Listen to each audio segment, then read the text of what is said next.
when I saw the movie, before we saw the movie, you described it to me as a sweet movie. It's very true. It is a sweet movie. What did you mean by that, and can you expand on it? It's funny because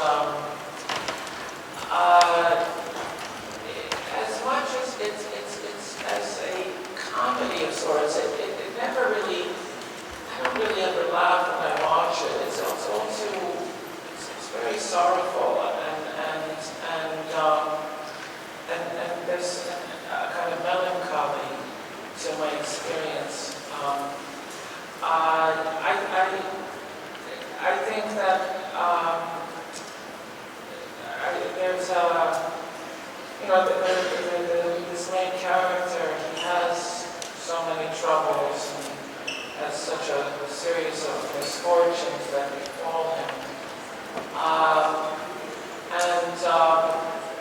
And then in the end, there's a kind of flip, and we suddenly see through the eyes of the secretary played by Donna Murphy, we see how she had certain feelings for him, and that those feelings of tenderness, love, are I think are redemptive and give life.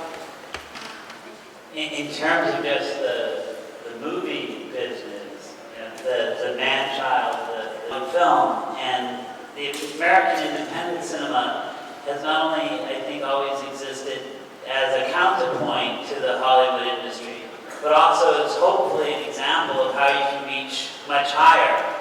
People say to me that they're surprised that this film is so funny, and yet it's so sad, that the characters are complex, and it's like, yeah, so shouldn't that be what we aim for? Something that actually captures that nuance of character that is true, as opposed to the readily digestible way of Hollywood cinema. So when Todd gave me the script, and I could see that it was very recognizable from an industry point of view, but at the same time said, instead of just aiming here, let's really try to take it somewhere there. I always dream of making films that I consider genre killers that could end a cycle of movies. And, frankly, if Dark Horse was the end of the 40-Year-Old Virgin and Knocked Up and all of those other movies, then I would feel like,